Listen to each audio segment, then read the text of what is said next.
ফয়সাল ভাইয়া কেমন আছো? কাল রাতে এসেছো শুনলাম। এসে তো ফেসে গেছি। তোদের এই ধুলোবালি গ্রামে কি আর মন টেকে? বাবার বিজনেসের জন্য বছরে দুই একবার এই জেলখানায় পা রাখতে হয়। গ্রামকে জেলখানা বলছো কেন ভাইয়া? এটাই তো আমাদের শিকড়। এই গ্রামে তো বড় আব্বু আর বাবা নিজেদের ভাগ্য করেছেন। শেখর, মাই ফুড, দেখছিস না এই দেয়াল? এটা শুধু ইট সিমেন্টের দেয়াল না, এটা স্ট্যাটাসেরও দেয়াল। আমার বাবার ধানের আড়তের ব্যবসা আর তোদের ওই আলু পটলের কোল্ড স্টোরেজের ব্যবসা এক হলো। বাবার টাকার লেভেলের সাথে তোদের কোনো তুলনাই চলে না। টাকা দিয়ে কি সবকিছু মাপা যায় ভাইয়া? আমরা তো একই রক্ত, একই পরিবারের মানুষ। এই দেয়ালটা দেখতে আমার একটুও ভালো লাগে না। দাদি বেঁচে থাকলে খুব কষ্ট পেতেন। শোন, দাদির আমলের সেন্টিমেন্টাল ডায়লগ দিবি না। আমি শহরের টপ প্রাইভেট ভার্সিটিতে পড়ি, আর তুই পড়িস এই গায়ের এক কলেজে। তোর সাথে ফিলোসফি নিয়ে কথা বলার সময় আমার নেই। বাইকটা পরিষ্কার করে বন্ধুদের সাথে আড্ডা দিতে যাব। ফয়সাল, সকাল সকাল তুই আবার নাদিয়ার সাথে ঝগড়া শুরু করেছিস? মেয়েটা কত ভালো করে তোর খোঁজ খবর নিল, আর তুই শুরু থেকে ওকে টাকার গরম দেখাচ্ছিস। মা, তুমি এসবের মধ্যে এসো না তো। বাবা পরিষ্কার বলে দিয়েছে, ওই বাড়ির কারোর সাথে বেশি মেলামেশার দরকার নেই। ওরা আমাদের কম্পিটিটর। কম্পিটিটর? আকবর তোর আপন চাচা, নাদিয়া তোর চাচাতো বোন। কবে বুঝবি তুই এসব? যেদিন বাবার কাকায় ডাল ভেঙে একে অপরকে জড়িয়ে ধরবে সেদিন বুঝবো, তার আগে নয়। ও তো ছোট মানুষ। ছোট কোথায় সালমা? ওর মাথায় তোর বাবার দেওয়া অহংকারের ভূত চেপেছে। আমি তোকে কি বলে বোঝাবো আমার যে কি কষ্ট হয়। আমারও খুব কষ্ট হয় আপা। দুই ভাই যদি একসাথে থাকতো, আমাদের ছেলে মেয়েরা কত আনন্দ করে বড় হতে পারতো। সামনে কোরবানি আসছে, আমার তো এখন থেকেই বল করছে। ভয় আমারও করছে। দেখিস এবার গরুর হাট নিয়ে কি তুলকালাম কাণ্ডটাই না হয়। কার গরু কত বড় হবে সেই প্রতিযোগিতা শুরু হয়ে যাবে। আল্লাহ জানেন এই অর্থহীন জেদাজেদির শেষ কোথায়। আপনি দোয়া করবেন আপা, আল্লাহ যেন ওনাদের হেদায়েত দেন। এত ধন সম্পদ দিয়ে কি হবে যদি মনের মধ্যে শান্তি না থাকে? সেই কথাই তো বলি, চল ভেতরে যাই। এখানে দাঁড়িয়ে থাকলে মানুষ আবার কানাঘুষা করবে।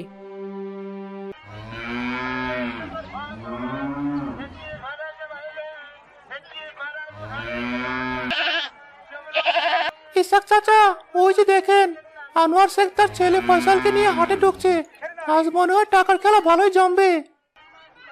আর বলো না, কুরবানি তো এখন আর আল্লাহর ইবাদত নেই, হয়ে গেছে লোক দেখানোর মহড়া। কার কত টাকা আছে সেটা জাহির করার প্রতিযোগিতা। আল্লাহ মাফ করুন। এই ব্যাপারী, তোমাদের এই হাটের সবচেয়ে বড় আর সেরা গরু কোনটা? দামের চিন্তা করতে হবে না। শেখ সাহেব, আসসালামু আলাইকুম। এই হাটের সেরা বলতে একটাই, ওই যে দেখেন সাদা শার্টটা। এমন গরু এই তল্লাটার দ্বিতীয়টা নেই, একেবারে রাজকীয় জিনিস। বাবা, গরুটা তো জোস, এটাই নিয়ে নাও। পুরো গ্রামে হইচই পড়ে যাবে। দাম কত? এক দর বলো। আনোয়ার শেখ দর কষাকষি পছন্দ করে না। শেখ সাহেব, আপনার জন্য এক দূর পুরো 5 লাখ টাকা, 1 টাকাও কম রাখা যাবে না।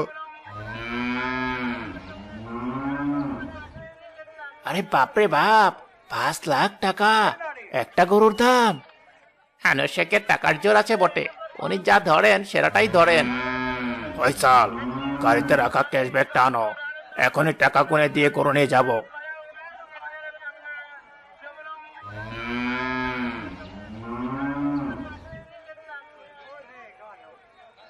এই নাও ব্যাপারী, 1 টাকা কম নেই, ভালো করে গুনে নাও।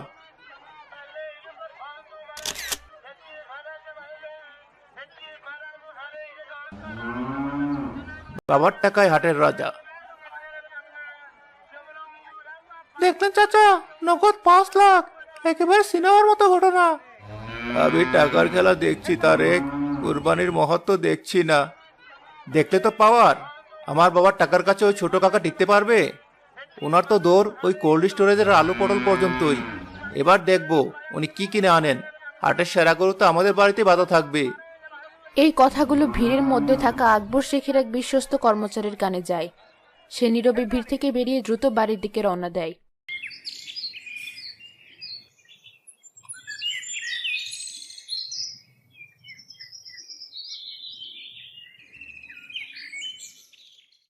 কি বললি তুই? হাটের মাঝখানে দাঁড়িয়ে বড় ভাই 5 লাখ টাকার গরু কিনেছে? আর আমার নামে সবার সামনে ঠাট্টা মস্করা করেছে। বলেছে আবার দৌড় নাকি আলো পটল পর্যন্ত।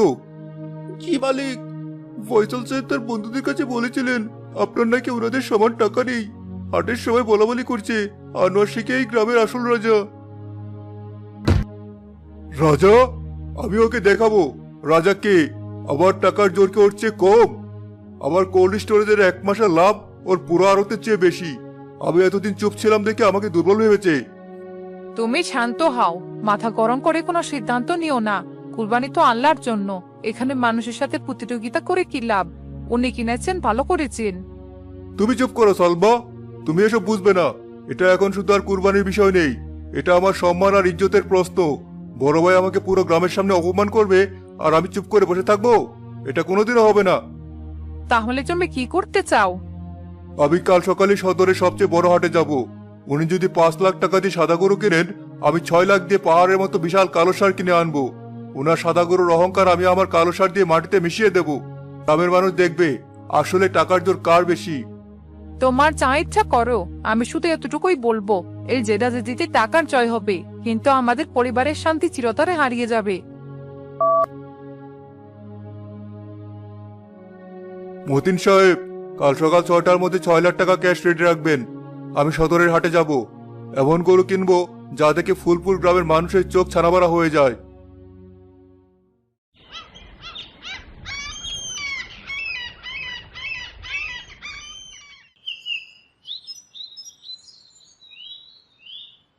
কি দুই যা খুব যে শান্তিতে বসে আছো? তোমাদের স্বামীদের কাণ্ড কারখানা তো এখন পুরো গ্রামের মুখে মুখে। কি আর বলবো জবেদা খালা, আমাদের তো কথা বলার কোনো অধিকারই নেই। অধিকার থাকবে কি করে? তোমাদের স্বামীদের তো এখন টাকার গরমে মাটিতে পা পড়ে না। আনোয়ার কিনলো 5 লাখের সাদা সার, আর আজ সকালে আকবর সদর থেকে কিনে আনলো 6 লাখের কালো সার। এটা কুরবানি হচ্ছে নাকি গরুর সুন্দরী প্রতিযোগিতা হচ্ছে? আমাদের লজ্জা করে খালা, সবাই যখন এসব নিয়ে কথা বলে তখন মাটিতে মিশে যেতে ইচ্ছা করে। লজ্জা তো তোদের স্বামীদের করা উচিত। দুই ভাইয়ের বাড়ির সামনে এখনো দুটো রাজকীয় সার বাঁধা, মনে হচ্ছে যেন 2 রাজার দুটো হাতি। কিন্তু লাভটা কে হচ্ছে বলতো? এই কুরবানির গোশত কি আল্লাহ কবুল করবেন? আপনি ঠিকই বলেছেন খালা, আমরা দুজনে কত চেষ্টা করি, কিন্তু ওনাদের অহংকারের দেয়াল এত উঁচু যে আমাদের কথা পৌঁছাই না। আপা ঠিকই বলছেন, এত টাকা এত সম্পদ, কিন্তু আমার মেয়ের মুখে হাসি নেই। সে সারাদিন মন খারাপ করে থাকে, বলে মা আমাদের কি কখনো এক পরিবার হবে না? আমি কোনো উত্তর দিতে পারি না। আল্লাহকে ডাকো, আল্লাহ ছাড়া এই দুই ভাইকে সোজা করার আর কেউ নেই। আমি তো বলি কুরবানির আগে ওদের ভেতরের অহংকারটাকে কুরবানি দেওয়া উচিত।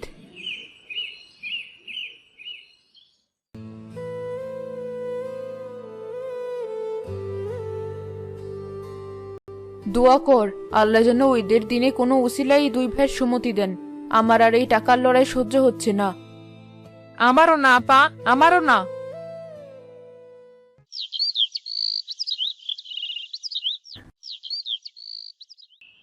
আল্লাহু আকবার, আল্লাহু আকবার, আল্লাহু আকবার। ঈদের 2 রাকাত নামাজ শেষ হলো। সবাই যখন নীরব তখন গ্রামের বয়োজ্যেষ্ঠ ইমাম সাহেব খুতবা দেওয়ার জন্য মিম্বরে দাঁড়ালেন। আলহামদুলিল্লাহ, সমস্ত প্রশংসা সেই মহান আল্লাহ রাব্বুল আলামিনের জন্য, যিনি আমাদেরকে আজ পবিত্র ঈদুল আজহার দিনে একত্রিত হওয়ার তৌফিক দান করেছেন।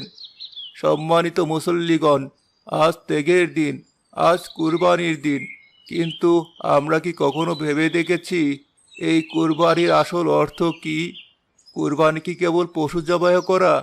কুরবানি কি কেবল গোশত খাওয়ার উৎসব? না, টাকার পাহাড় দেখিয়ে সমাজে নিজের প্রভাব জাহির করার তো কোনো সুযোগই এতে নেই। আনোয়ার ও আকবর দুজনেই নড়ে চড়ে বসলেন। হজরত ইব্রাহিম আলাইসাল্লাম তার সবচেয়ে প্রিয় বস্তু, তার কলিজার টুকরা পুত্র ইসমাইল আলাইসাল্লামকে আল্লাহর রাহে কুরবানি দিতে প্রস্তুত হয়েছিলেন, যা ত্যাগের সর্বোচ্চ উদাহরণ। আর আমরা কি করছি? আমরা হাটে গিয়ে সবচেয়ে দামি পশুটি কিনছি, যাতে লোকে বলতে পারে অমুকের অনেক টাকা, সে সবচেয়ে বড় গরুটি কুরবানি দিয়েছে। আমরা মানুষের বাহবা খুঁজছি, নাকি আল্লাহর সন্তুষ্টি খুঁজছি? পেছনের কাতারে থাকা ফয়সালের মোবাইল টেপা বন্ধ হয়ে যায়। সে ইমাম সাহেবের দিকে মনোযোগ দেয়। মনে রাখবেন, পবিত্র কোরআনে আল্লাহ স্পষ্ট করে বলে দিয়েছেন, আল্লাহর কাছে ওগুলোর গোশত ও রক্ত পৌঁছায় না, বরং পৌঁছায় তোমাদের তাকুয়া। তাকুয়া মানে হলো মনের পবিত্রতা, আল্লাহর ভয়। আপনি 5 লাখ বা 10 লাখ টাকার পশু জবে করলেন, কিন্তু আপনার মনে যদি থাকে অহংকার, হিংসা আর ভাইয়ের প্রতি বিদ্বেষ, তাহলে সেই কুরবানির কানাকুড়িও মূল্য আল্লাহর কাছে নেই।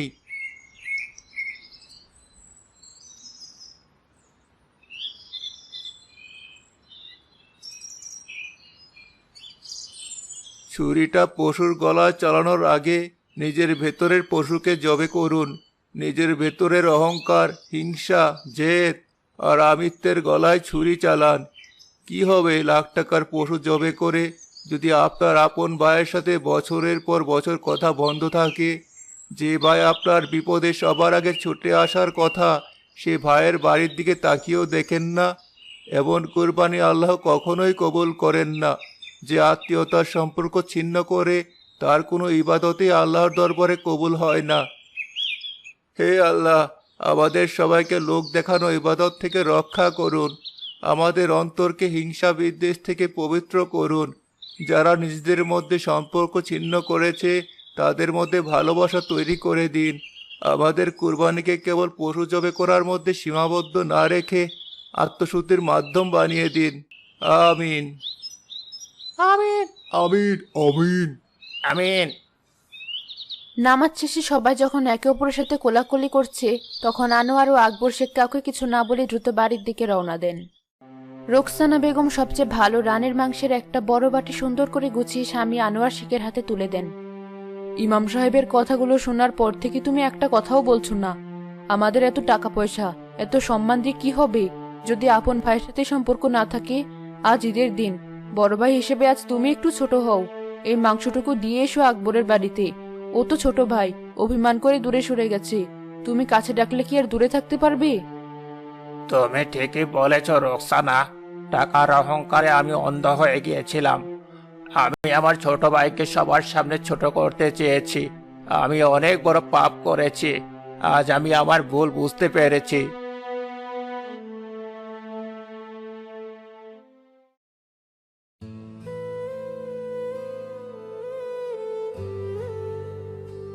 তুমি বড় ভাইয়ের সাথে জেদ করে নিজেকেই কষ্ট দিচ্ছ। উনি বড়, উনার হয়তো ভুল হয়েছে, কিন্তু ছোট হিসেবে তোমারও তো দায়িত্ব আছে সম্পর্কটা ঠিক করার। আজ ঈদের দিনে সব অভিমান ভুলে যাও। এই মাংসের বাড়িটা নিয়ে তুমি বড় ভাইয়ের কাছে যাও, দেখবে উনার মন খুলে যাবে। আমি ভাইয়ের সাথে অনেক বেয়াদবি করেছি সালমা, ওনার সম্মানে ঘা দিয়েছি। উনি কি আমাকে ক্ষমা করবেন? অবশ্যই করবেন, উনি তো তোমার বড় ভাই, বাবার মতো।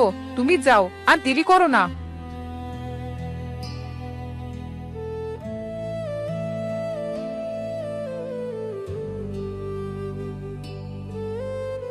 একবার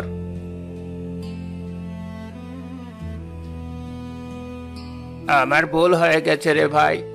এই টাকার অহংকার আমাকে মানুষ থেকে পশু বানিয়ে দিয়েছিল। তুই আমাকে মাফ করে দে ভাই। আমি তোর বড় ভাই হয়েও তোর সাথে অন্যায় করেছি।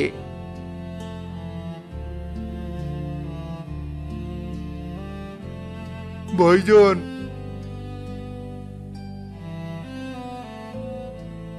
বড় ভাই তো বাবার মতো। আপনি আমার কাছে ক্ষমা চাইবেন না। আমি আপনার ছোট ভাই। আমি আপনার সাথে বেয়াদবি করেছি, আপনাকে কষ্ট দিয়েছি।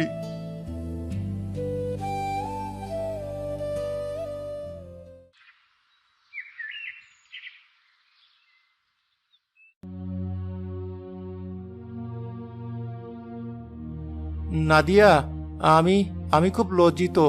শহরের হাওয়া আর বাবার টাকার গরমে আমার মাথাটা একদম নষ্ট হয়ে গিয়েছিল। তোর সাথে, চাচার সাথে কত খারাপ ব্যবহার করেছি। আমাকে কি মাফ করে দিবি বোন? তুমি তো আমার বড় ভাই, ভাইয়ের উপর কি বোন বেশিক্ষণ রাগ করে থাকতে পারে? ঈদ মোবারক ভাইয়া। ঈদ মুবারক বোন। চল, আব্বু আর চাচা এক হয়ে গেছেন। আজ থেকে আমাদের মাঝখানের এই দেয়ালটা আর থাকবে না। আমি তো এই দিনটারই অপেক্ষায় ছিলাম ভাইয়া।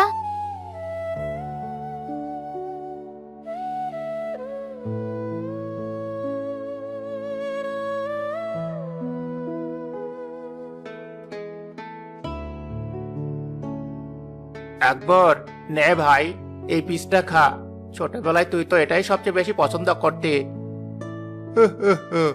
আপনার মনে আছে ভাইজান? আর আপনি পছন্দ করতেন সিনার মাংস। ভাবি, ভাইজানকে একটু সিনার মাংস দিন তো। আজ আমার কি যে আনন্দ হচ্ছে তা আমি ভাষায় প্রকাশ করতে পারবো না। আল্লাহ আমাদের দোয়া কবুল করেছেন। ঠিক বলেছেন আপা, মনে হচ্ছে যেন আজ আমাদের বাড়িতে সত্যি সত্যি ঈদ এসেছে।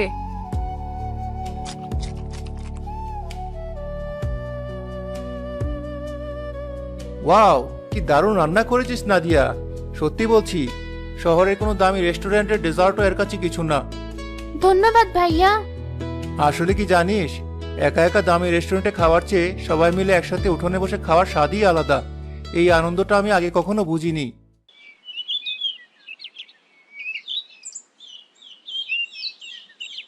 চাচা দেখেন, এ তো অবিশ্বাস্য কাণ্ড। দুই ভাই একসাথে খাচ্ছে। সুবহান আল্লাহ, আল্লাহ মহান। আমি তো সকালেই বলেছিলাম কুরবানির আগে ভেতরের পশুকে কুরবানি দিতে হয়।